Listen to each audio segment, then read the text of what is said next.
Good morning. My name is Ranjan Kumar, and today we are going to study about the preamble of constitutions. चलिए अब हम बात करते हैं कि प्रियम्बल होता क्या है, प्रियम्बल की मीनिंग क्या होता है। प्रियम्बल की बेसिकली मीनिंग ये होता है कि रिफ्लेक्शंस, कोई चीज का रिफ्लेक्शंस।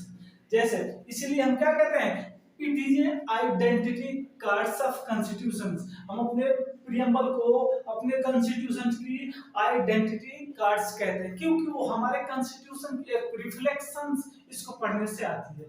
हम अगर प्रियम्बल पढ़ते हैं ना सर, अगर हम प्रियम्बल पढ़ लेते हैं ना तो हमारे कॉन्स्टिट्यूशन की मोटे मोटे उसकी सारी मीनिंग पता चल जाती है। क्या जी, पता चल जाती है। इसीलिए क्या कहते हैं, it is a identity cards of constitutions.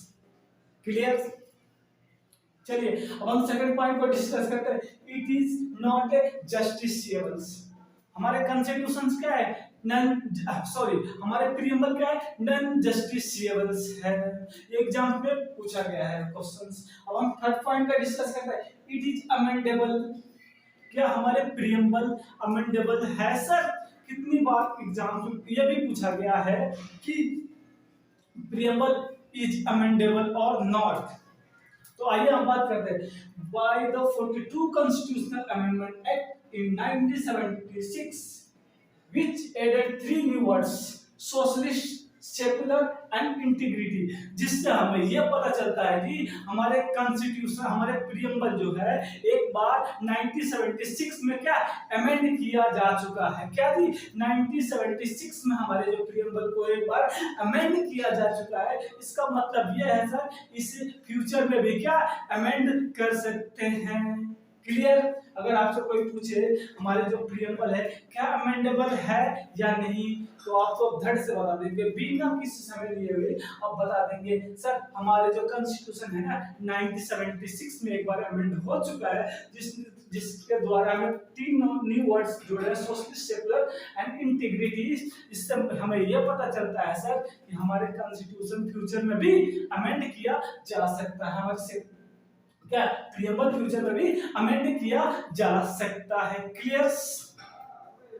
अब हम बात करते हैं we the people of India. अगर कोई भी टेक्स्ट आप खोलेंगे ना प्रियम्बल की, तो फर्स्ट लाइन होगा we the people of India. इससे यह पता चलता है कि सोर्स ऑफ पावर कौन है हमारे देश में, सोर्स ऑफ पावर कौन है, हम लोग हैं, कॉमन पीपुल्स।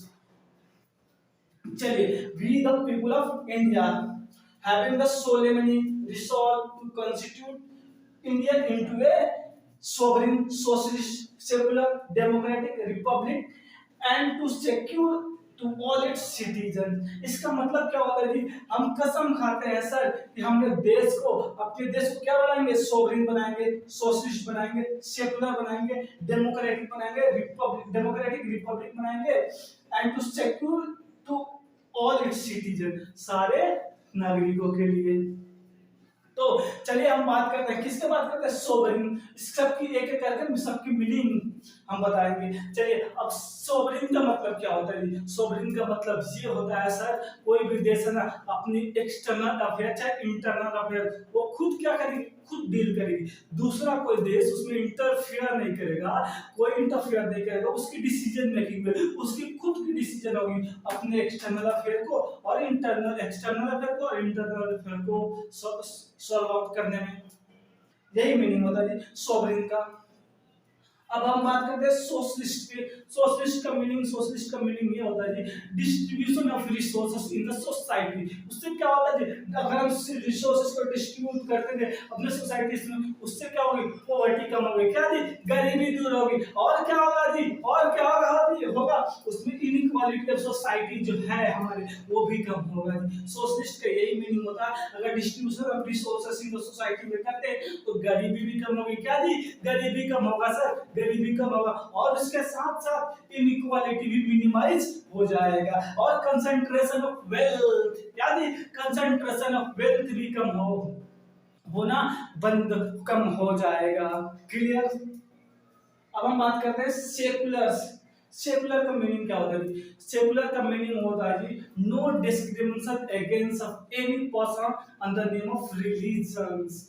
किसी भी व्यक्ति को उसके रिलीजन के नाम पे डिस्क्रिमिनेशन नहीं कर सकते। ये बहुत ब्यूटीफुल लाइन्स है, वेरी ब्यूटीफुल लाइन है। मतलब हमारे देश में कोई भी रिलीजन है ना, उसका स्टेटस और पोजीशन सेम है। को ये नहीं कर सकते हमारे देश में, हमारे कॉन्स्टिट्यूशन इस कोई ऐसी रिलीजन को नहीं कर सकते ये रिलीजन को ज्यादा हमारे हमारे कॉन्स्टिट्यूशन प्रायोरिटी देता है और दूसरे रिलीजन को कम प्रायोरिटी देता है। ऐसा कुछ भी नहीं है, यही होता है सेक्युलर का मीनिंग। जितने भी रिलीजन हमारे देश में प्रैक्टिस किए जा रहे हैं सबकी पोजीशन और स्टेटस क्या है, सेम है। क्लियर। और बात करते हैं Republic democratic democratic republics. Democratic Republic का मीनिंग ये होता है सर, जो भी हम अपने लीडर चुनते हैं उसे क्या डायरेक्टली और इनडायरेक्टली ही अपने नेता चुन सकते हैं।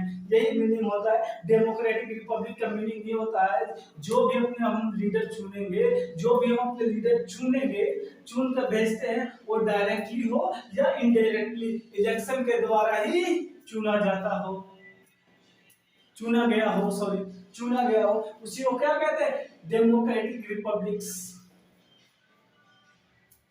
क्लियर। सबकी मीनिंग भी पता चल गया, सबका मीनिंग, सेक्युलर का मीनिंग पता चल गया, सोशलिस्ट क्या होता है, सेक्युलर क्या होता है, डेमोक्रेटिक रिपब्लिक क्या होता है। ये सारे चीजें क्या करना है, सिक्योर टू ऑल सिटीजन, सारे सिटीजन के लिए क्या करना है, इंश्योर करना है। Clear. Thank you, that's all for today.